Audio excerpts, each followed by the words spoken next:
life, if you listen very closely to me, I always said that if I was ever a single woman, the casting couch to my life would be the purple couch and this show. Do you remember me saying that? Yeah, like why not? I meet some nice people. I can pick and choose boyfriends from the casting couch. Why, the booking department already knows. I mean, but I told you that. I think I told you that back in radio. If I was single, then the guests that come on the show, I'd be checking them out for dates, and the girls too, for friends. For friends, you know? You know, why not? The average American spends so much time at work that there are a lot of workplace romances going on and things like that. So, but you know, I always say one word too many, so I did let that slip. I had no idea I would be single. So now I am. And you know who I've casted as a new friend? Black Chyna. Listen,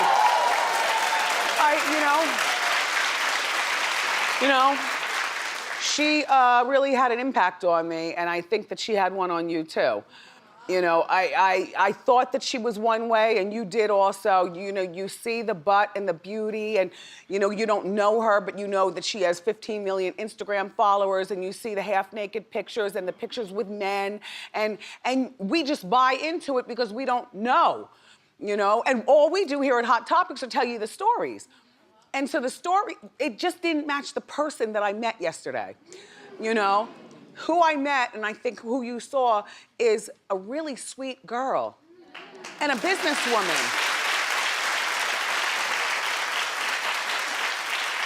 So, in my new life, I've casted her as my friend, and we went out last night.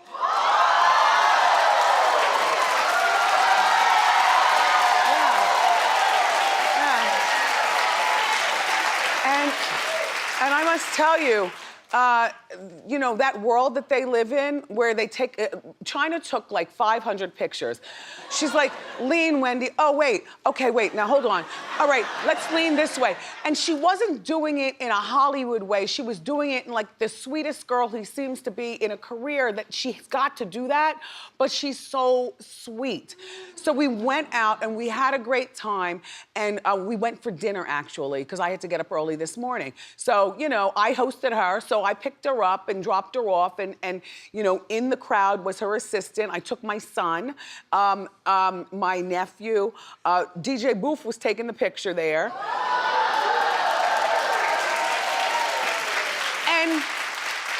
And we went back to my favorite Mediterranean restaurant and we ate. Chyna and I have so much in common, it's ridiculous. Like, we were both complaining that the hot sauce wasn't as good as we would like it.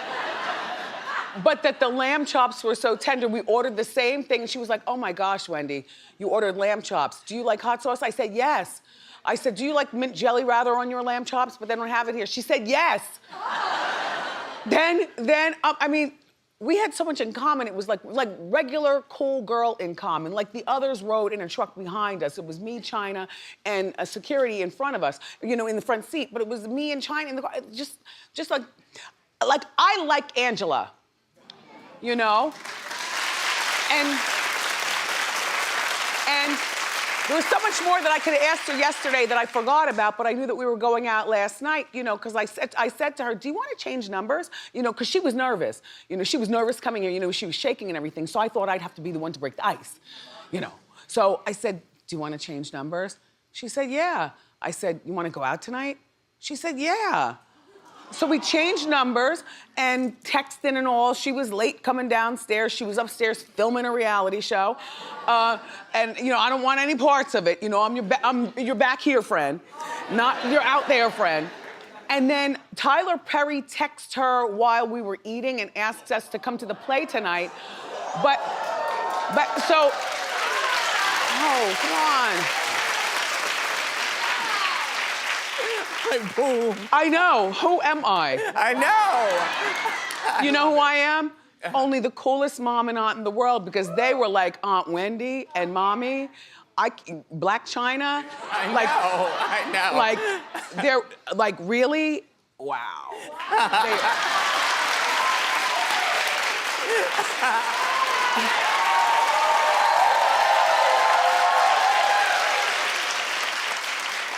The boy is going through a lot. We go out to LA for a project for like a week in in June when our show is on hiatus because of the soccer, so we're going out there. I have a project to do and Chyna's like, Wendy, you gotta come by and we're gonna hang out. Like she's planning this whole LA thing. And I'm like, oh my gosh, Norman.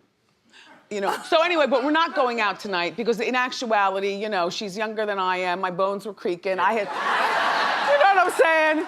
It is still what it is. I am not in denial. And the wild thing is that at the end, then TMZ was downstairs with the camera. And I'm like, well, who called them? Anyway, so right before we get up, because I got sauce going, and so we're like, it's midnight, we gotta go. Okay, we gotta go. She had to get up early today. I think she went on Breakfast Club this morning or something like, she was like, she has to do radio. I was like, I gotta do TV, so midnight.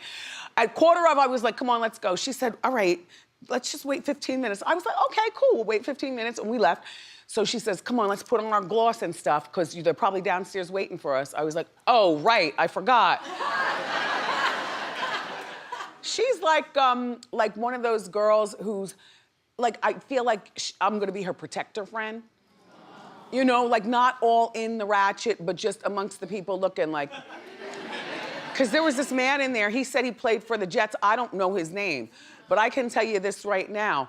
He helped her down the steps, and when they got to the bottom of the steps, they exchanged numbers, and I was in their cipher. Chyna, yes, I'm talking.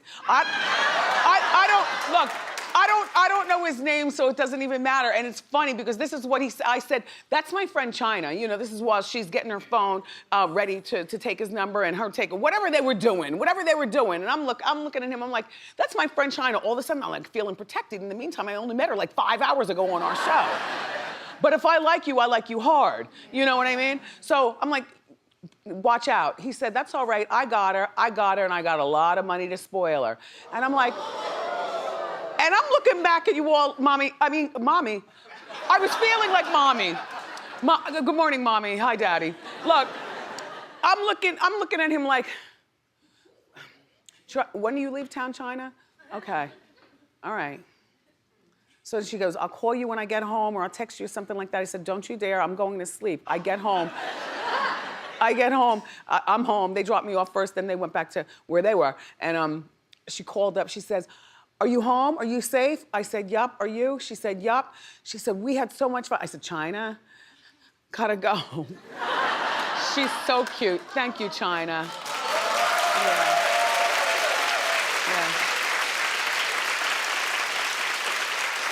I gotta stay in tonight, This new life could wear me out if I wasn't thinking about priority number one, which is staying healthy. I am not 19. Gotta get home to the boy who was with me. I'm still mom. It's hard to be mom when you're out with Chyna. And I know what you're thinking. Oh, she's ratchet. Why would you have your son? No, you don't understand. Boof. You know what I'm saying? That was not a reason to call Child Protective Services.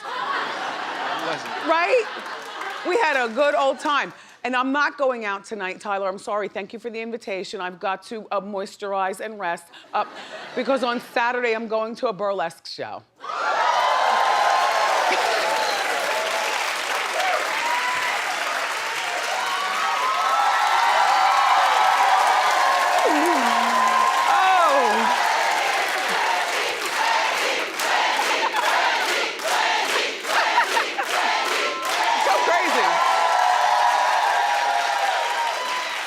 And one more note before we talk about Luanne and Bethenny.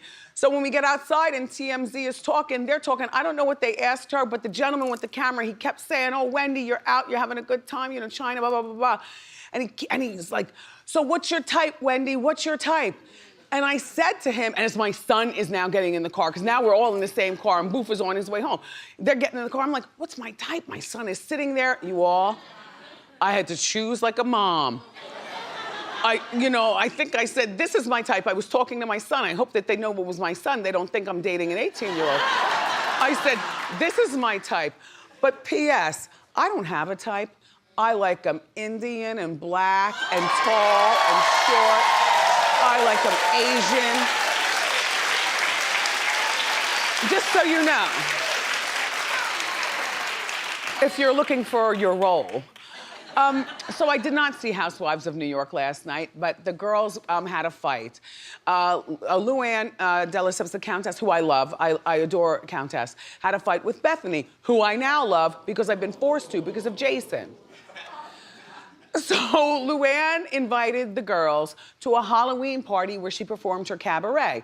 Bethenny and the girls waited 3 hours for Luanne to hit the stage like she's Lady Gaga. Or Beyonce or something. Yo, Luanne. Everybody loves a cabaret show, and she really does put on a good show. Norman had gone to the show with my Hot Topics Bureau team, because I didn't go that night, and they said it was fantastic. I love a cabaret show. You eat, you drink, you have tables. It's an intimate atmosphere, and the star of the show actually comes over to your table and, you know, stretches across it and everything.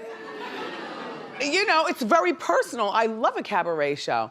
So 3 hours she made everybody wait. She didn't come out to the audience and say hello. She was backstage getting ready the whole time. She didn't hit the stage until 3 hours later. And Bethenny had to go home to relieve Bryn's babysitter, her daughter. Bryn is only 7 or 8 years old. There she is. So Luanne didn't think it was a good enough reason for Bethenny to leave, to go and relieve a babysitter. So here's how it went down.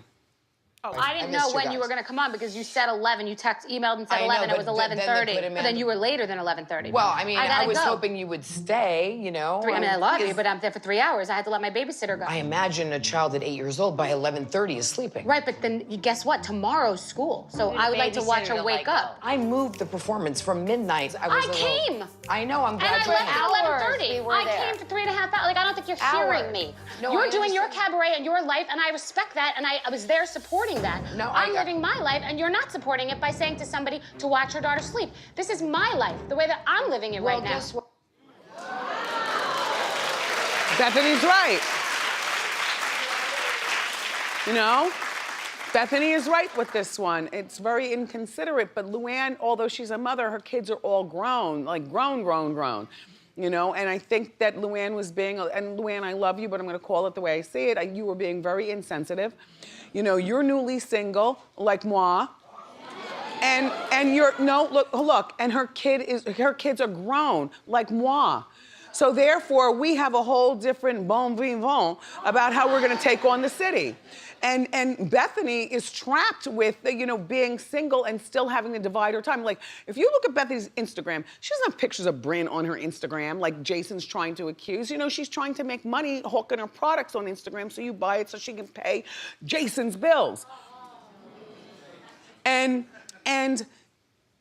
it's, do you understand, like, I don't fault Luanne, you know, but being a mother of you know, kids in their 20s is different being single than being a mother of an 8-year-old. And I get what Bethenny was saying.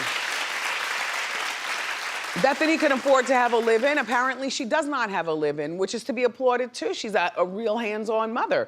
Not to say there's anything wrong with having a live-in, but it's just she and Bryn against the world. So she had a regular babysitter like regular people have, and the babysitter had to be relieved. She could have called the babysitter and said, look, I'll give you an extra $100 an hour if you watch Bryn while I'm out here vodeo-doing. Bryn is asleep anyway. And by the way, can you come back in the morning and get Bryn dressed for school and take her? But she didn't do that. So, you know, just be a little bit more compassionate, Luanne. And hi, Bethenny. I still haven't heard from you, but I'm sure when you get a chance, you're gonna come around. How long does that cabaret show last? I would like to see that, you know? Yeah, I could stay until midnight, although I would be pissed, even with a grown-up. Like staying until, like waiting around for somebody for 3 hours. I couldn't do that even for you all's Beyonce or anybody. What? You let the burlesque show start late and watch who burlesques are behind out.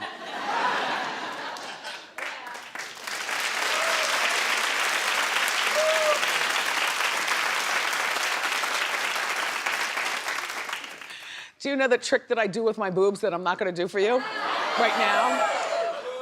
I'm not going to do it. No, because I have on horizontal stripes, so it would be a lot. But look, do you know what? Angela does it too, because she's got under the muscle implants. The music in the restaurant was playing, and we were doing it to the music. everybody was so embarrassed in a fun way, you know what I mean? Like, Kev looks at me like, look at mommy have fun. Appropriate fun, but look at mommy have fun. And I'm like, look at my boy over there. You know, looking at his mom have fun.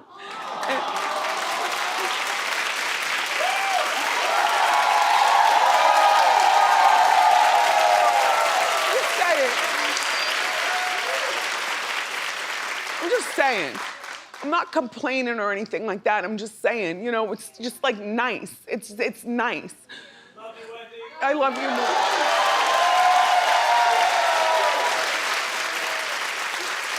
Thank you. And Boof, thanks for paying. Huh? Out of nowhere, I was ready to pay because I thought I was hosting. And then I get the check, and he's like, I got it.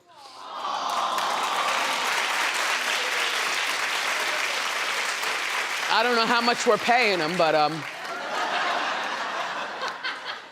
thank you. It's nice to have friends with working credit cards.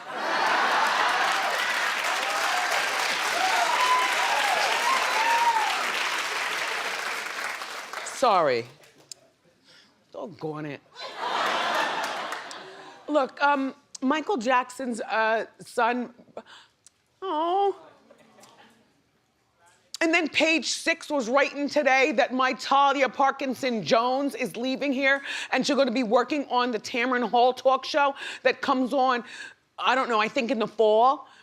And I think the insinuation was that Talia's stomping her way out of here. Well, let the record show. Talia has been a producer on Wendy. She worked her way up, she used to not be a producer, since the 6-week sneak peek. And she's leaving on her own. You don't hold people if they don't want to be, if they want to grow. You know what I mean? You don't hold them. So, when you see that, you know, on the blogs and you try to twist it into something like, oh, people are jumping ship. No, dear. Talia is right now in the control room like the producers always are. We are having, oh, I am going out tonight. Damn it, man. When will the fun stop? We're throwing her good luck goodbye party here at Wendy right after later on this evening when the workday is done. So good luck to you, Talia, and good luck with the baby. And Tamron Hall, welcome to daytime TV. That's it. That's it. Understand? Haters gonna hate. You know what I mean? Had it all written up like you could get the implication that Talia's huffing out here.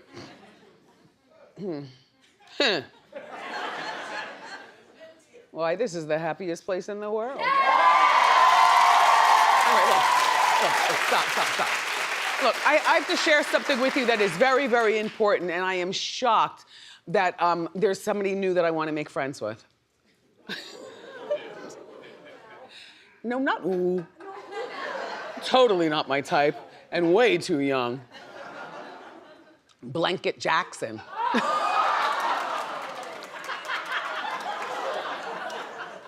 Listen, look. Prince and Blanket now goes by the name BG, like the Bee Gees, B-E-E-G-E-E. BG and Blanket and Prince are now reviewing movies on a YouTube channel. And their cousin Taj, who looks like he's Tito's son, as if you couldn't tell. Well, their first review was posted last night, and it was about the new Avengers movie. And it's the first time we get a chance to hear Blanket speak, because you know, he was the one that the late Michael dangled over the thing. And he was the one who, we never heard him speak. His hair was really long at one point on, always in his face. He went to school, remember, he was virtually raising himself. He lived in the mansion with Mrs. Jackson, but you know, she's older. He was responsible for getting himself to school, getting his lunch together. He'd come home by himself, do his homework. He didn't have a lot of friends. And then right after doing his homework, he would play video games. And we were all like, whoa, it's not normal. You know, this kid, he's raising himself. But he has come out of his shell, and I think that BG has found his niche. This was a 45-minute podcast about the Avengers, or podcast, not podcast, what was YouTube show. A YouTube chat. And he talked like 44 minutes of it. He didn't even let the other brother say anything. But just take a small look. For a blockbuster franchise, like I think one of the things that separates them, like, and why they're so loved and successful, is not just like that they're entertaining, but like in terms of acting, for blockbusters, they're way ahead of the curve. Like one of the best scenes in the movie to me was when he's talking to his mom in Asgard, and she says like, he's like, I'm not what I'm supposed to be, and the mom says, like, everybody fails at what they're supposed to be. You have to decide who you want to be. I thought that was a great line. Yeah. That scene in Tokyo, if you might not notice it first, that's a one-take scene, which is crazy. One last thing, did you guys like the costume change? Like, I love Captain America's. Iron Man's was great. It looked the most like comics Iron Man, because like it's like a tank top look, and like the eyes and stuff had no red on it. Yeah. I thought that was pretty cool. Right? I mean, he totally, I see him as very likable. He clearly is, you know, one of these comic book geeks. I mean that in a good way. You know, that's what he likes to do. He saw the movie 3 times, because you might be saying, well, it's a little late to be reviewing Avengers, but he wanted to give you his accurate point of view. And I'll tell you, that kid is really into it. You know, we should have him review movies here on Wendy. That's why I was saying I think we should be friends, you know? Blanket.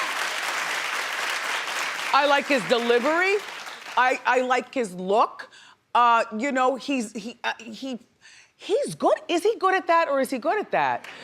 And by the way, happy birthday to his Aunt Janet. Janet is 53 today. And we've got more great show for everybody. Up next, from the new hit show Vida, Melissa Barrera and Michelle Prada are here. So grab a snack and come on back.